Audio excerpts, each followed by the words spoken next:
Hello dear student, पिछले lecture को continue करते हुए उससे आगे का डिस्कस कर रहे हैं। तो डियर स्टूडेंट, मेमोरी फुल होने के कारण वो लेक्चर इनकम्प्लीट रह गया था, उसी को मैं आगे डिस्कस कर रहा हूं। तो यहां तक अपन कर चुके थे ρ1 raise to the power -2/3 plus ρ2 raise to the power -2/3 equals to 2a raise to the power -2/3। यहां तक अपन डिस्कस कर चुके थे। यदि L जो है अर्धनाभिलंब हो, सेमी लेटस रेक्टम हो, तो इस 2a को L लिखा जा सकता है L raise to the power -2/3। कई बार ये प्रूव करवा लेते हैं। L जो है हमारा सेमी लेटस रेक्टम है, अर्धनाभिलंब L हो तो 2a की जगह L लिखा जा सकता है, क्योंकि नाभिलंब की लंबाई जो है 4a होती है, तो आधी जो है 2a के बराबर होगी, तो उसको L लिख सकते हैं। तो मैं डियर स्टूडेंट ये बता रहा था कि T1 इंटू T2 का मान -1 कैसे होता है। आपकी नॉलेज के लिए देखिए, आपने अभी जो है ये पार्ट कर रहे थे, बी पार्ट, ये हमारी फोकल कोड है। फोकल कोड तो आप जान गए, ऐसी कोड जो कि फोकस से पास हो, ठीक है।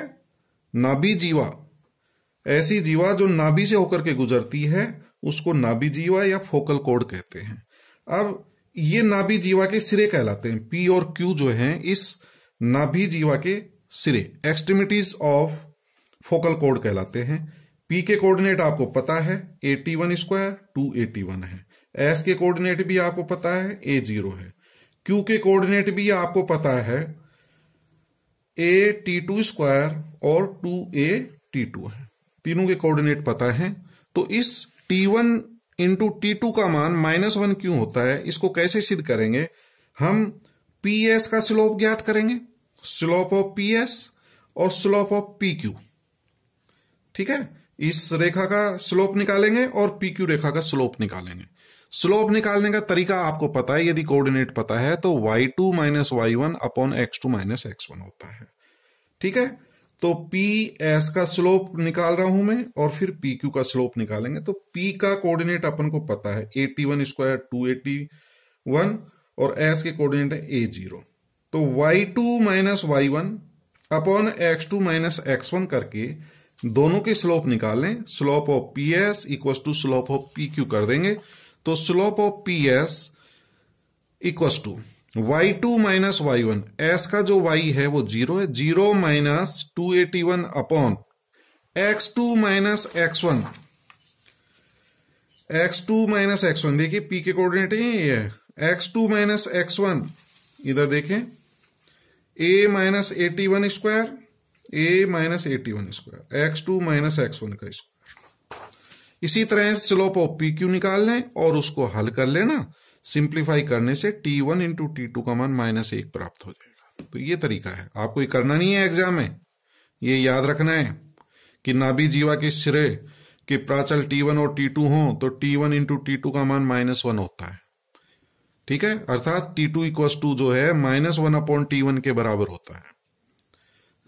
अब लास्ट प्रॉब्लम जो है वो और देख लेते हैं, इसी पर आधारित है।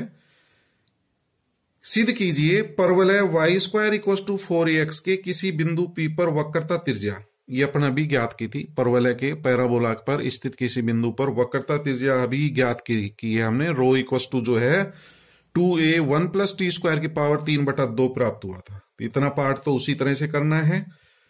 और ये किसके बराबर होगा? नियता डायरेक्ट्रिक्स के मध्य अभिलंब की लंबाई का दुगना होता है, ये सिद्ध करेंगे, ठीक है। तो ये रेडियस ऑफ कर्वेचर P बिंदु पर तो ज्ञात कर लेंगे, x इक्वल टू AT² होता है, y equal to 2AT, x dash निकालो, y डैश निकालो, x डबल डैश और y double dash radius of curvature का फॉर्मूले में मान रख देंगे। तो हमारा P पॉइंट पर radius of curvature 2a1 + t² raise to the power 3/2 होता है। रो का सूत्र आपको पता है x dash square plus y dash square whole raise to the power 3/2 upon x dash y double dash minus y dash x। तो ये रो किसके बराबर होगा, क्या सिद्ध करना है? देखिए, ये एक परवलय है, पैराबोला है। ठीक है, ये हमारी जो है एक्स एक्सिस है, ये वाई एक्सिस है। एस फोकस है, पी बिंदु इस पर स्थित कोई पॉइंट है, परवलय पर स्थित बिंदु जो है वो क्या है 80² और 280 है। पी बिंदु परवलय पर स्थित है। ये हमारी डायरेक्ट्रिक्स कहलाती है, ये वाली रेखा A-N डायरेक्ट्रिक्स है। इसका समीकरण है x बराबर -a। ठीक है, ये नियता O से कितनी दूरी पर होती है, a दूरी पर। जितनी दूरी फोकस की O से होती है, OS का जितना मान होता है उतना ही मान इधर जो होता है, ये रेखा इसकी डायरेक्ट्रिक्स कहलाती है। ये फिक्स पॉइंट है, ये फिक्स्ड लाइन है। फिक्स्ड लाइन जो है कितनी दूरी पर, a दूरी पर, इसको नियता कहते हैं। ठीक है डियर स्टूडेंट, कोई दिक्कत? एक्स एक्सिस, वाई एक्सिस, ये परवलय, ये जो है इसका शीर्ष कहलाता है परवलय का, ये फोकस है। ये जो फिक्स्ड लाइन है इसको नियता कहते हैं। पी बिंदु पर ये कोई, पी जो है परवलय पर स्थित कोई बिंदु है, ये पी पर स्पर्श रेखा है, पी पर स्पर्श रेखा। अब इस स्पर्श रेखा पर पी बिंदु से परपेंडिकुलर लाइन खींचें। पी बिंदु पर स्पर्श रेखा के लंबवत रेखा, जिसको हम कहते हैं नॉर्मल अभिलंब। तो अभिलंब रेखा आप जानते हैं क्या होता है? अभिलंब रेखा स्पर्श रेखा के स्पर्श बिंदु पर जो लंबवत रेखा होती है उसको कहते हैं नॉर्मल। यह नॉर्मल जो बनाया है आपने, Pn इज नॉर्मल। यह नॉर्मल डायरेक्ट्रिक्स को n बिंदु पर काटता है। किस बिंदु पर काटता है? n बिंदु पर काट रहा है। n बिंदु पर मिलता है नियता को। अब मैं n बिंदु के कोऑर्डिनेट ज्ञात करूंगा। p बिंदु के कोऑर्डिनेट मेरे को पता है, तो फिर आप इस अभिलंब की लंबाई ज्ञात कर सकते हैं। P बिंदु से लेकर के ये नियता को n बिंदु पर काटता है। नियता के मध्य और स्पर्श बिंदु जो है इसके बीच की ये लंबाई ज्ञात कर सकते हैं, Pn का मान, जब ये कोऑर्डिनेट पता हो जाएंगे डिस्टेंस फॉर्मूले से। तो पहले ये निर्देशांक किस प्रकार से ज्ञात करेंगे डियर स्टूडेंट? देखिए, इस बिंदु n का x कोऑर्डिनेट तो ये होगा -a। ये दूरी a है, यहां से यहां तक ये हमारी a है।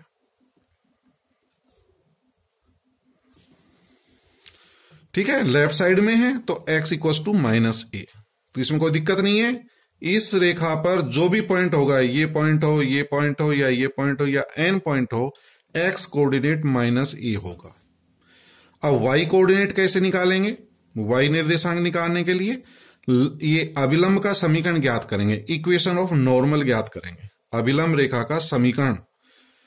तो इक्वेशन ऑफ नॉर्मल लाइन क्या होता है? y - y1 equals to -1 upon dy upon dx at x1 y1 into x - x1। ये अभिलंब रेखा का समीकरण होता है।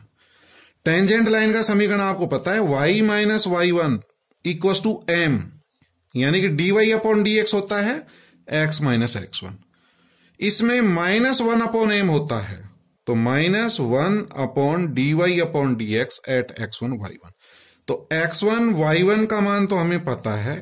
x1 का मान जो है एक तरह से 80² है, y1 का मान 280 है, और इस पर dy अपॉन dx का मान ज्ञात कर लेंगे। x equal to 80², y equal to 280, dx upon dt का मान आ जाएगा 280, dy अपॉन dt का मान 2a।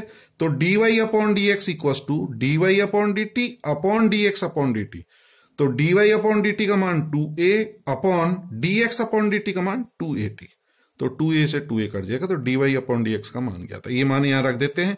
तो y - y1 280 equal to -1 dy upon dx का मान 2a अपॉन 280, 2a से 2a काट देना, x - 80²। तो ये 1 अपॉन t ऊपर चला जाएगा डियर स्टूडेंट, तो ये ऊपर जाएगा, तो ये मान क्या हो गया -t इंटू x - 80²। ये अभिलंब रेखा का समीकरण प्राप्त होगा। ये इस रेखा का समीकरण Pn का समीकरण प्राप्त होगा। अब आपको पता है ये रेखा जो है डायरेक्ट्रिक्स को n बिंदु पर काटती है, तो ये x कोऑर्डिनेट इसको संतुष्ट करेगा। x का मान क्या होगा -a, तो x की जगह -a रख देंगे। Equation 2 passes through the point n, तो x निर्देशांक इसको संतुष्ट करेगा। x का मान क्या है -a, तो माइनस ए रख देंगे और इसको हल करके y का मान निकाल लेंगे।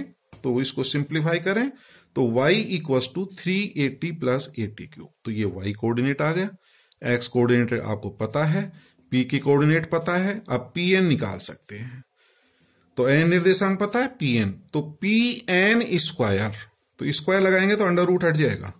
तो pn का स्क्वायर बराबर x2 माइनस x1 का स्क्वायर, 80 स्क्वायर माइनस ए करेंगे प्लस ए का square plus y2 minus y1, 280 में से इसको घटा देंगे और इसको सिंप्लीफाई करेंगे तो pn इक्वल टू ये प्राप्त होगा a1 plus T square whole raise to the power 3/2।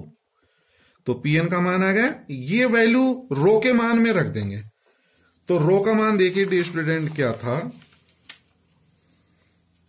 Rho equal to ये था हमारा 2a 1 plus T square raise to the power 3/2।